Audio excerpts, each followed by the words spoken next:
What's up, everyone, and welcome back to the PSquared Soccer Podcast. It's Preston and Phil here, and boy, has a lot happened since the last time we sat down. So let's not waste any time. Leave a like on the video, subscribe to the channel, and let's do this.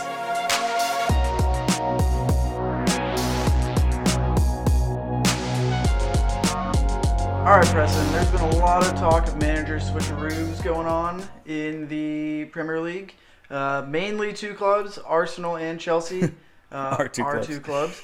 Which is sad to say the least for both of us. But we're going to talk a bit today about the crises going on with both Arsenal and Chelsea with regards to whether or not the manager situations there are ideal and whether or not we're going to see a new manager by the beginning of next season. First off, I want to hear your thoughts on the Chelsea fiasco surrounding Conte and whether or not you think he has performed as of late with regards to recent Chelsea performances at Stamford Bridge against Barcelona and then against Manchester United. Yeah, it was an interesting week and a half, I'd say, because this was a very defining point of the season for Chelsea. And as you know from the previous two episodes, I've been a pretty big component of Antonio Conte, and I've been a big supporter of his. And I will say I remain a big supporter of Antonio Conte, but right now Chelsea are in a really, really bad spot. We take it to the Barcelona match at the Bridge, and overall, I think that Chelsea played really, really well. So that's an interesting contrast to what you see in the news on Conte's future, because the results, a draw and then a loss, put Chelsea in a bad light. But that performance at the Bridge was really solid from Chelsea. They followed Conte's tactics to a T, and we really took it to Barcelona. Even though Barcelona had most of the possession, they were always going to have most of the possession. It was what you did with the possession that mattered. And Chelsea looked so threatening in that match. I was extremely nervous on Conte's decision to run a false nine in that match and put Hazard up top with Willian and Pedro next to him. But in the end, when you look at how Chelsea played and Conte's tactics that surrounded it, they wanted that quick interplay on the counterattack to confuse Barcelona, who has a pretty solid defense. And so the whole goal, I think, in Chelsea's mind in attack was to take the ball from their own half and move it into Barca's half. And then once you're there, that's when you can start to create. And it was just kind of a way to bypass the midfield through those three quick, intelligent players. And it really, really worked well because Barcelona put so much pressure on Hazard in marking him out of the match that it allowed someone like Willian to shine. And boy, did Willian shine. He had an absolutely amazing match. He should have had a hat trick. Yeah, it was a really unfortunate, situation for him to hit the post twice. But then he did bag his goal, and everything, seemed to be going well. But the only problem is it's Barcelona, it's the Champions League, and any mistake can kill you with a team like that. And Christensen makes a bad pass out of the back, plays it across his goal, which you're taught never to do. And then Cesc Fabregas leaves it, thinking that Azpilicueta is going to get it. Azpilicueta dives in, completely misses the ball. It falls to Iniesta's foot, who you never want to see have the ball in a dangerous spot. And then Iniesta plays the easiest squared pass of his life to Messi, who's always going to finish that chance 10 times out of 10. He breaks his scoring drought against Chelsea, and the entire narrative is flipped. I mean, the outcome of that match, watching the match, I came out of it feeling so conflicted because I was like, wow, Chelsea just took it to Barcelona. They really proved everyone wrong, and they can absolutely win this thing. But then you look at the final result, and you're like, realistically, it's 1-1 going to Camp Nou. What exactly are we going to do? We have to win or have a scoring draw to stand a chance. And it's really stressful. It puts us in a bad situation. And so I think a lot of people are kind of piling that on top of the United match, which was completely different. And talking about that, it was just really poor. I mean, Chelsea dominated that match in the first half. I thought they should have put 3 or 4 on the board in the first half. I know Morata missed that point-blank chance early in the match where he hit the crossbar. And then Willian had another great match because United, Mourinho's tactics was always going to be to try to mark Hazard out of the match. And Conte, he equaled it by allowing Willian to shine once again. And Willian got his goal on the counterattack, and everything was going well. But then it seemed like Antonio panicked a little bit And I think that might be unfair to say because this has always kind of been what his tactics are, but we got the lead and we pulled a Mourinho and we parked the bus and we sat back and invited pressure at Old Trafford when realistically I thought that we created so much in that first half that we should have just continued taking it to him. I thought in that case, a great offense was a better defense for us than just sitting back and taking pressure. And sure enough, United got their equalizer. Conte takes Hazard off, which I really think that taking Hazard off as your first substitution was a huge mistake in my mind. I can kind of understand his outlook on that, why he would do it. But in this scenario, Morata's confidence is shot. He has no confidence anymore. Even in that match, he missed a goal from 6 yards out that he should have scored. And Hazard is your best player. And even when Hazard's not on the top of his game, he's being marked out of the game and allowing other people to shine around him. And so I thought that Chelsea's best bet was to leave Hazard on, but it wasn't to be. Conte takes him out. United gets a late goal. And suddenly Chelsea's season is in, as you said, a crisis. And it's hard to admit that, but realistically, Chelsea sit fifth in the table. And Chelsea have a huge match this coming weekend against Manchester City. And who knows how that's going to go. I think a lot of Chelsea supporters, I feel, probably considered the draw with Barcelona to be a successful match. I mean, you're playing a top form Barcelona team that's absolutely running away with La Liga right now. And, granted, they were at Stamford Bridge, which is a historical fortress. And, I thought they played relatively well. I think you're right. I think with the false nine aspect put into play by Conte, having Willian with so much more space available, considering everyone's, man marking Hazard, really, really aided in a high performance match by Willian. And you're right. He could have had 3 goals. Chelsea realistically could have won that game 3 or 4-1, but it just wasn't their day. It wasn't meant to be. And quite frankly, I thought Chelsea was the better team. And maybe Barcelona underperformed a little bit, but at the same time, you have to give Chelsea some credit with regards to, how despite his mistake, Christensen had a solid match. I agree with that. And, just one mistake, one lapse in concentration of, playing the ball across your own 18, which is, you're taught at a very early age not to do that. And quite frankly, it came back and bit them in the butt. But, and going to the United game, again, I think Chelsea kind of set up poorly. I think they kind of got Mourinho'd a little bit in that, United could kind of sit back, take the pressure, and then pounce in an instant, on a counter. And it's a classic Mourinho tactic, as you would know, being a Chelsea supporter. But, I feel... I really don't know how I feel going with Chelsea going into the new camp. It's always difficult going into Barcelona and trying to beat Barcelona at the Camp Nou. But at the same time, with the way that Chelsea essentially kind of manhandled Barcelona in with respects to possession,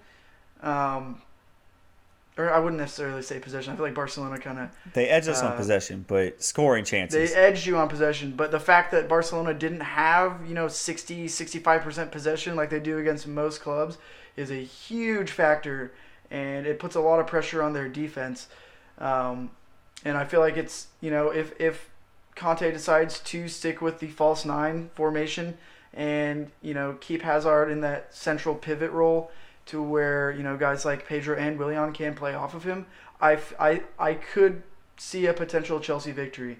Now, granted, that is could be considered a little far-fetched, but, with the way they played, they should have won that game. And, factoring in the next match being at the new camp is probably going to be the main factor there, but, these are professional footballers. They should be able to go into an opposing club's, stadium and win a match. And I could easily see a Chelsea victory considering the tactical matchups between the two squads.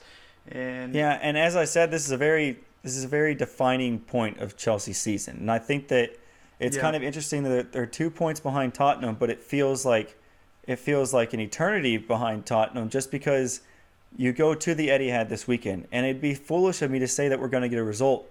Anything that we pull out of the Etihad, even if it's a point, is a huge accomplishment for Chelsea. But even in that case, Tottenham have an easy match against Huddersfield this weekend. So you expect Tottenham to get 3 points there. So Chelsea's looking at least a 4-point gap, most likely a 5-point gap. And at that point, what do you do if you're Antonio Conte? Because you need to get into that top 4, but then you also have this huge match against Barcelona coming up in the new camp. And personally, I think that that's like defining for Antonio Conte's future at Chelsea is how he performs in that second leg. I think necessarily if Chelsea were to make a far run in the Champions League, even if they just missed out on Champions League football in the end and finished 5th in the league, I think that would reflect better on Conte's chances overall than it would to get smashed at the new camp, be out of it, and having to battle for that top 4 spot in the end. I think that Abramovich is going to put, a huge priority on the Champions League matches that we're in right now. And when you have this opportunity to go to the Camp Nou, anything can happen, and that's kind of what they have to be going for because they need a result there. And like you said, though, I think Abramovich really, of all the Premier League owners, and I guess he's really probably the most involved owner in the Premier League. I think Chelsea is by far, of all the clubs in the Premier League, always put the most emphasis on the Champions League. Yeah. And I think you're right. I think the defining moment for Antonio Conte's future at Chelsea, like you said, is going to be away at the new camp. And, depending on the result, whether or not, they go out on a 2-1 loss or something, it's still going to sting being knocked out of the Champions League and, potentially being 4 or 5 points out of the top 4 race in the Premier League. Mm-hmm. But, there's a ton of pressure on his shoulders to get a result there. And quite frankly, I think he's going to pull out a major stop, and I think Chelsea's going to, nab like a 1-0 victory, considering that they all know that essentially their season is on the line in the next few weeks. Mm-hmm. And I think they're gonna play to their strengths, and probably I think Conte is going to stick with that false 9, and I expect Eden Hazard to have a great game now that attention is focused elsewhere on and Barcelona now knows that their weak spot, it has been completely penetrated by the catalyst that was Willian in the last match. Mm-hmm. And focusing their attention elsewhere is going to allow more space for guys like Pedro, Fabregas, Hazard to have an impact on the match. And meanwhile, the number 1 most efficient, effective player for Barcelona is being man-marked the entire time. And granted, it is Messi. He can pull, a hat trick out of nowhere. But at the same time, he was completely nullified in the last match. And, well done by N'Golo Conte. I mean, that's just proving his worth. A lot of people said that they did. Well, that's the benefit of a very mobile defensive. Right. A lot of people said that he wouldn't get it done in Europe. They said when he was at Leicester that, okay, we'll see how he does. And then he comes to Chelsea and he repeats his performance. And they say, well, Chelsea weren't in the Champions League last year. So now we see N'Golo Conte on the big stage. And you're right. He nullified Messi as well as anyone could. Messi just pounced on that one mistake. Yeah. I mean, and to me, that's the takeaway from that match, is the fact that Chelsea were able to stop the, constant flow of attack that Barcelona is renowned for, but at the same time were able to create multiple chances themselves and didn't have a stale offensive performance. Mm-hmm. And that's you really have to give Conte credit for the performance against Barcelona. Now, obviously, it's a different story against United, and he was playing against Mourinho ball the whole time. But I don't see the result against United as I wouldn't consider it the epitome right now of how exactly Chelsea's playing their football. I think Chelsea is finding their form a little bit. I think that was kind of a one-off, strange performance against United where they just kind of gave it up. Yeah, they gave it up and got caught out and sort of, I don't know. That was a difficult game to explain with regards to like why they lost. Yeah, it was just interesting because we invited so much pressure on us, which is the opposite of what you usually see with Mourinho teams. So I think that Conte was thinking along the lines that you think, and that's you don't want to get Mourinho'd by United having a quick counterattack and catching you like that. But the problem is we invited so much pressure on us that United grew in confidence, and we were like, we did end up getting Mourinho'd, but it was just the opposite way around. And it was such a weird result. And personally, I think that Morata was onside in the end when he scored that equalizer that was ruled out. I think he was too. And that's frustrating. But still, I thought that's a match that Chelsea should come away with 3 Bring the VAR, points. please. Yeah, VAR, we're ready for it. Like, bring it to the Premier League. But that's a match that Chelsea, I think, should have gotten 3 points from. They were the better team by far in the first half, and in the second half, they just invited too much pressure on them. And, you know, United fans will say we were the better team in the second half, which is why we deserve to win. So fair enough. But that's probably the first time I've really doubted Antonio Conte's tactics. So like you said, I'm hoping it's more of a one-off thing because he's proven himself to be really tactically adept when it matters. I mean, he showed it throughout the Euros with Italy. He's shown it at Juventus. He showed it with Chelsea last year, transforming us when we switched to 3 at the back. So it'll be interesting to see Chelsea's the candidates that we're linked to. I don't want Thomas Tuchel. I think that he would clash with our board just as bad, if not worse, than Conte if he were to go. I think that Luis Enrique is pretty overrated as a manager. I'm just not sure if he would get along with our board either, to be honest. I think that the only person that makes sense is Maurizio Sarri from Napoli. And the way that they're playing football right now is brilliant. Now, he doesn't have the track record of a Conte or a Mourinho with all these titles won, but he clearly has built something special at Napoli, and he's a very low-maintenance manager. And also maintained it. They're not, right. It's not like their football has negated it with regards to how they're playing. You look at Napoli. They've been consistent the last, I would say, 2 or 3 seasons with regards to their goal-scoring output, especially. I think Sarri would be a great fit at Chelsea, and kind of would. It wouldn't necessarily be a drastic change in the stylistic sense of how Chelsea would play if they got someone like Sarri, but at the same time, you know, if Conte doesn't perform by the end of the season, if Chelsea doesn't perform under Conte by the end of the season, there's gonna be shakeup. And it looks like he's already going to be gone. I mean, I want to believe, and Conte is going to say the right things in press conferences, and he says, you know, his contract runs through 2019, and he's committed to the club. He's going to say stuff like that because he knows that if he gets fired, he gets his severance bonus. So he doesn't want to be the guy that resigns in this scenario. So while the homer in me wants to believe, you know, Conte is going to stay, he's going to sign an extension, because I personally think that it's ridiculous that we're considering even sacking him at this moment. I know that 5th in the table isn't good, but we literally won the title a year ago. I mean, I hate this inconsistency. It's my one big gripe as a Chelsea fan. I know it's brought us results. I know it's brought us trophies, but it does hurt to see managers that you grow accustomed to liking leave directly after they do something special for the club. So, and it's kind of, to me, like, it's kind of painstaking to watch managers get like shoot out the door at Chelsea so often with, you know, how fickle your guys' board can be. Right. And it's kind of a shame, like, you know, you look at guys like Ancelotti and that have had stints at Chelsea in the past that like, you know, who knows what they could have achieved at Chelsea had they been given more time. And that's why, like, I want to see what Antonio Conte can do with a long-term stay at Chelsea, because, you know, we've already seen he's already won the league once. Yeah. And you know, and that was what was the points gap after Christmas? Like, everyone already knew that they had won the league by Christmas. Yeah, it was like 13 points, I believe, at that point. And you know, if you dominate the league like that tactically, I don't see why, you know, one slightly mediocre season when every other team has adapted without giving the manager that's won you the league a chance at redemption or any kind of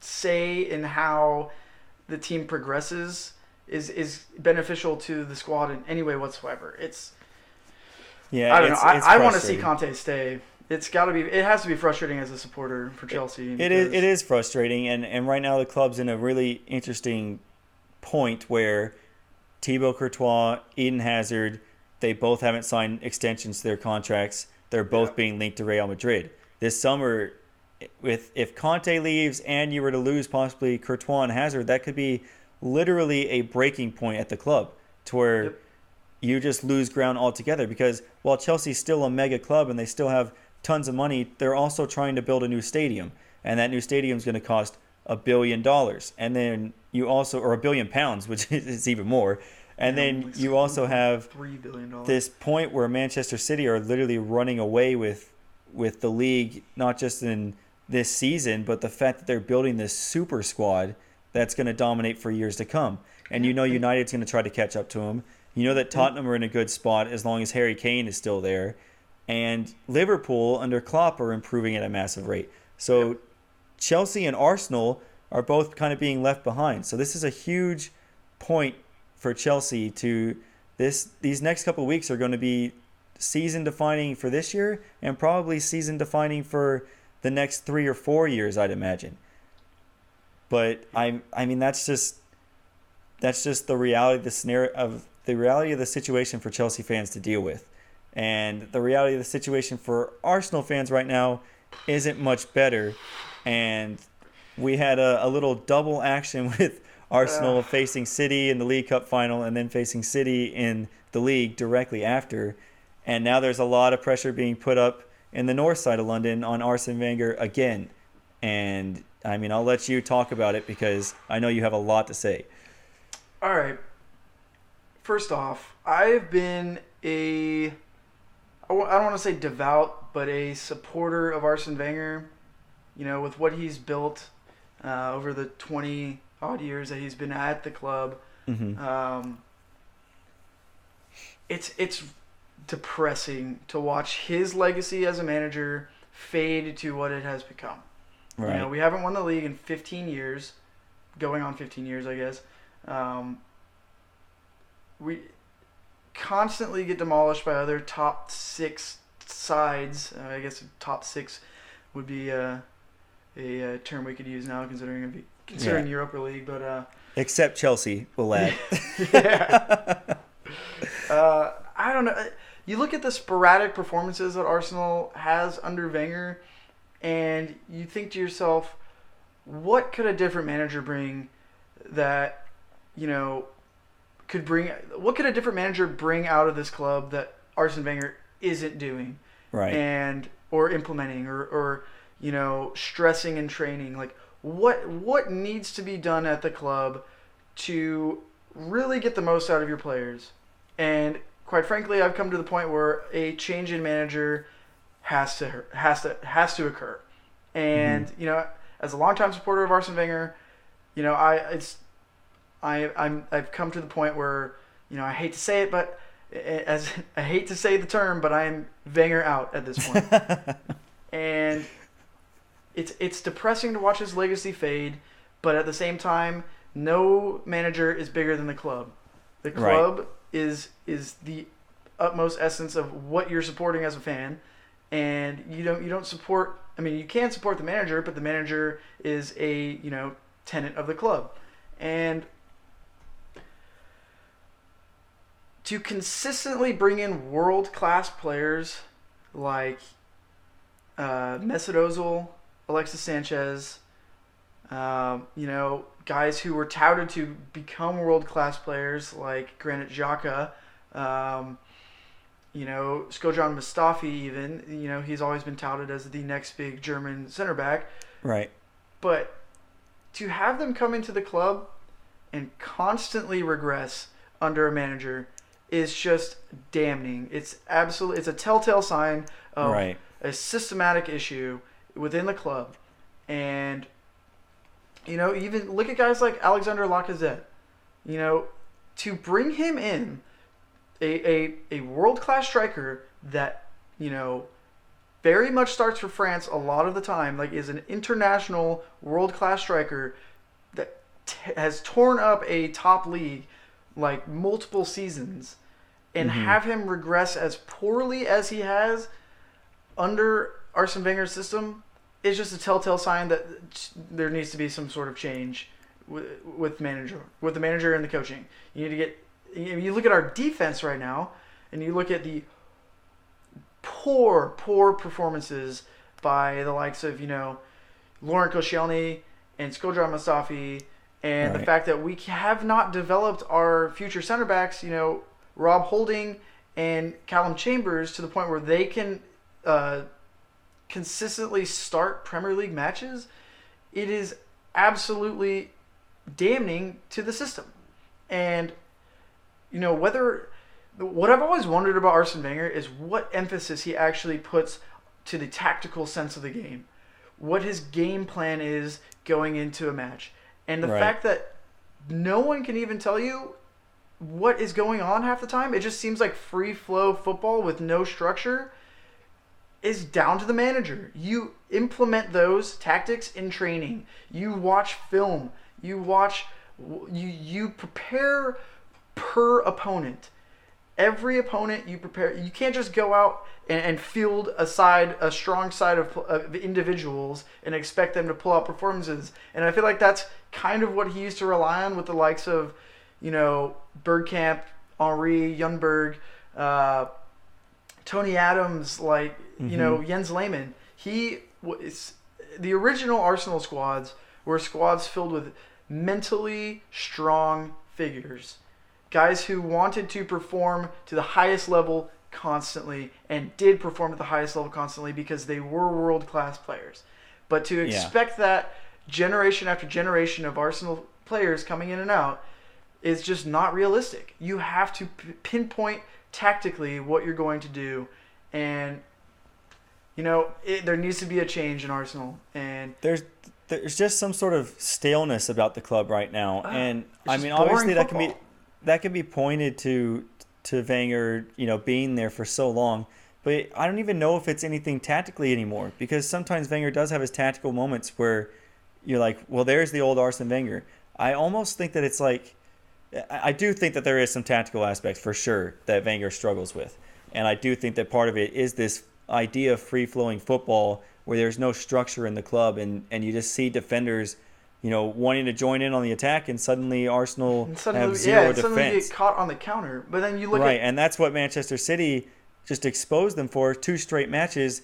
Once Manchester City gets the first goal, they put you in such a bad scenario where you have to attack them and you have to get back at them. But Manchester City isn't just a team that's going to dominate possession and dominate the ball in your half. They're also a team that's got such good passes of the ball and such good pace and just lethalness up top that they're going to kill you on the counter too. Yep. And Arsenal are just throwing guys forward, and you see Bellerin coming down the right, and you just see the fullbacks get forward, and then you also watch, and I know that you've pointed this out before, the midfield follows. Yep. And suddenly everyone's making their way forward to do these quick attacking movements, and all it takes is someone like Leroy Sané to just catch you on the break, and boom, there's a goal immediately.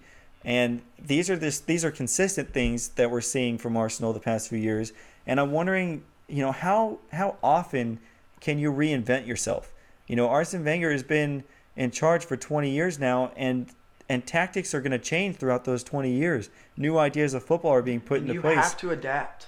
And you have to adapt. And he's trying the best he can, but at some point you have to realize that you can't keep the same thing going over and over and over again and expect it to fix itself. It's the definition of insanity. Yep. And with Wenger, it's like even the players coming in, they know the situation around the club. It's almost Arsenal's become like a meme. That should never happen to a football club, but they've become like a meme. And the players know what's happening when they come into the club.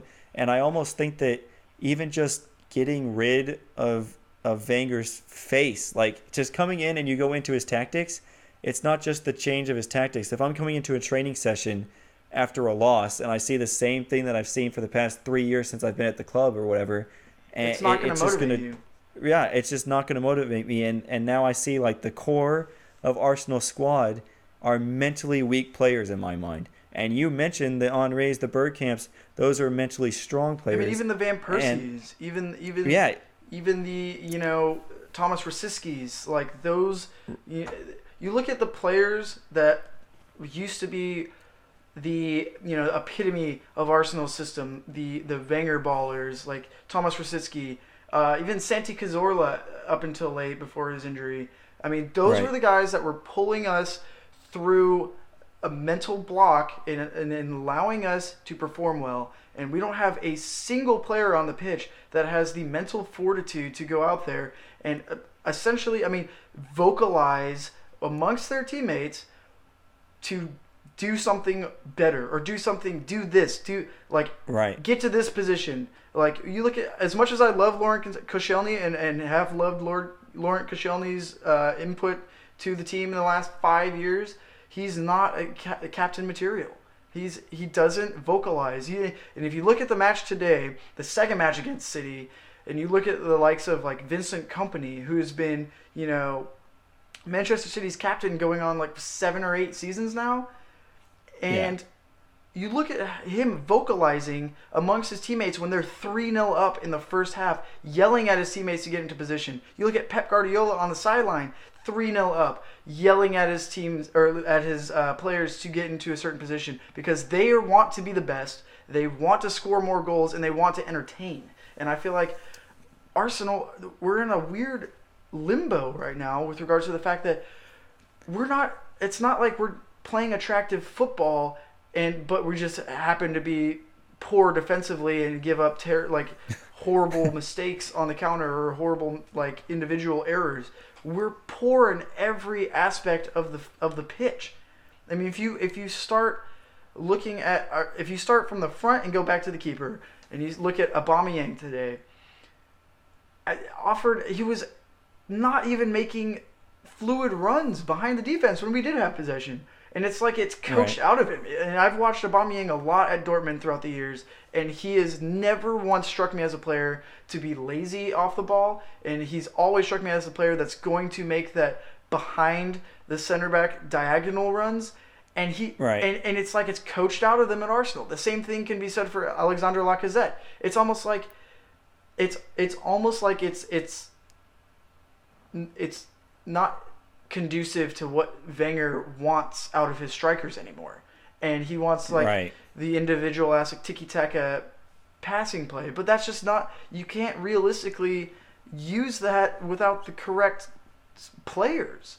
And it's not even that. It's also the fact that if you're just strictly going on that tiki-taka style, you also have to offer an alternative so the defense knows that they can't just, stand up to the striker and they know that he's just going to turn his back and play off it. You've got to be fearful of that run in behind. That's what makes a good striker. If you look at our midfield and you look at how we just absolutely crumble under against a high press, and you look at guys like Granit Xhaka, who at this point should be nowhere near the starting lineup in my mind, literally offers absolutely nothing going forward and constantly puts his own defense under pressure because he can't get the ball out from his feet when he's under a high press. He's not mobile enough to be a holding midfielder, and the fact that Wenger keeps sticking with him stubbornly is a telltale sign in and of itself that he's not willing to change the system to better the play. And honestly, some time out of the starting lineup is probably the best thing for the underperforming players at this point because it's mathematically impossible to win the league anymore. We're pretty much out of top 4. And quite frankly, the only thing that really matters for Arsenal at this point is Europa League. So you've got to go for it. We have to go for Europa League. And the fact that, we didn't prepare ourselves initially at the beginning of the season to bring in or keep a Lucas Perez type player to have as a second or third option going into a Europa League match, to where we want to rest our best players for the league or whatever. Right. We don't have that. So now we're stuck with a Danny Welbeck who literally has done absolutely nothing since he's been at Arsenal to, afford himself a starting position. And now we're stuck with that going forward in Europa League, which is our most important competition at this point.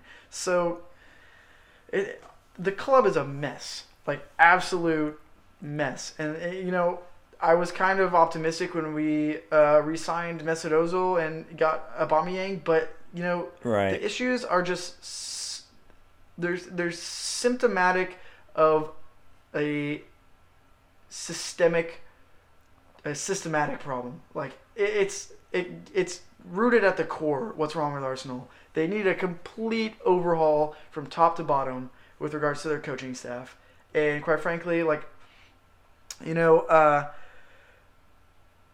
I honestly don't know who could replace him at this point that effectively without pulling a Moyes Van Gaal situation and having to stay out of the top 4 race for the 3 or 4 seasons. Like it's gonna be a complete overhaul and rebuilding process once Wenger either steps down or maybe the impossible is sacked by the end of the year. Because quite frankly, he's not doing a good enough job, and he's not. What's interesting to me, just real quick, it's like this weird scenario where you look at both Chelsea and Arsenal's clubs right now, and they're almost in the same position from completely opposite directions, but it all comes to one situation to me, and I think it's player power. And everyone talks about Chelsea's player power. That's a very prevalent talk that you see in the media all the time, that Chelsea's players have control of the club. They can get the manager fired. They know that if they start underperforming, we'll just suck a little bit more. We'll get this guy out of here, bring the next guy in, and then start playing to our abilities. But I think that there's also a sense of player power at Arsenal that doesn't get talked about, where they're so comfortable in their positions because they know nothing's going to happen to Wenger, and they know that he's not going to be the stern manager that just puts them in their place and sits them for the entire the entirety of their poor form at all amongst Arsenal players. Yeah, and it's that they repeat themselves. It's prevalent in the way we play and the lackluster performances, and the fact that we went out in the League Cup final against the best team in the league, and the effort that was put out by the players was embarrassing. I mean, Gary Neville, even in his segment regarding Arsenal's performance, said the same exact thing, that it was an embarrassing performance and then that they should be ashamed of the performance that they put in, because it's like they went into the match with their tails tucked between their legs. I don't right. And you're right, it does come down to player power and mentality when it comes to Arsenal. And you have the likes of Granit Xhaka, who has completely been at fault for by himself for about 4 or 5 goals just this season alone in the league, and just caught out of position constantly. But yet, he's somehow still in the starting lineup over a relatively decent performing Mohamed El Neni, who in my mind is a much better player than Granit Xhaka. He may not be a true box-to-box midfielder. He may not be technically as astute as a lot of the holding midfielders in the league, but he has put in good performances, and we have looked better with him on the pitch. But the fact that Wenger can't realize who's performing for him and when we're playing better, because it's apparent to me because I watch every match, and it's almost like he plays favorites. I really don't understand it at this point. It does kind of come across. And it's way. Like. I don't know. It's just it's a mess. It's an absolute. This season has been an embarrassment and an atrocity compared to Arsenal's standards. And granted, this is coming from a team that hasn't won the league in 14 seasons, and it's time for a change. And I would love to see someone. I would love to see someone like Jardim come in from Monaco. You look what he's done with that club. And the fact that he was able to win the league over a, $500 million team squad that was PSG with the likes of, youth academy players. And he's developed guys like Mbappe that completely. I want to see something new. I want to see a spark in Arsenal's play. I mean, you look at what happened with Klopp's um, induction into Liverpool's system. You look at transformed 2 seasons down the road, 3 seasons since Brendan Rodgers, and that team is phenomenal. And you look what he's done with the likes of like Mohamed Salah. I want to see what someone else can do with the likes of like an Aaron Ramsey or a Jack Wilshere, and kick him in the butt and see what they can do. Right. Have some form of accountability for your players to perform for you. And quite frankly, I don't think Arsene Wenger brings that to the table anymore, and I think he's done. I think, he needs to resign at this point because it's an embarrassment.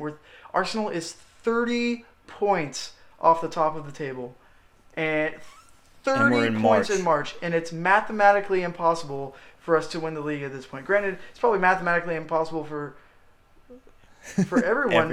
Except United, who will be out of there here. Yeah, but at the same time, it's embarrassing. And quite frankly, I mean, you looked at the amount of people. Granted, it was snowing in London today, but you looked at the stands, and there's probably 20,000 people in a 62-ish thousand capacity stadium today for Arsenal, Man City ridiculous. In the league. That's telling. That's telling in and of itself. And quite frankly, Stan Kroenke, Arsenal's owner, is gonna catch on at some point and say, "Oh, well, I'm losing money because my team is playing poorly and no one's wanting to watch. So I guess I'm gonna have to give Wenger the boot." You would hope that Stan Kroenke would do that. I mean, I have no idea what to think about him anymore. That whole scenario at Arsenal is awful. Nightmare.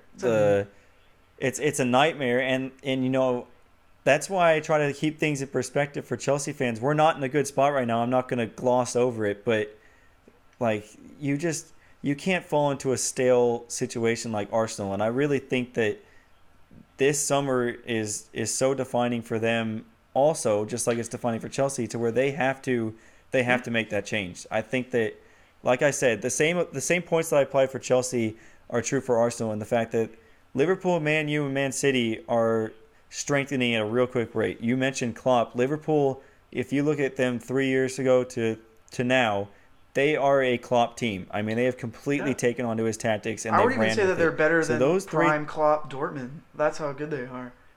It's very possible, and you look at those three clubs, and they're constantly improving. They're constantly making their squads better. They don't just look and see at their starting 11 and go, our starting 11 won the league last year.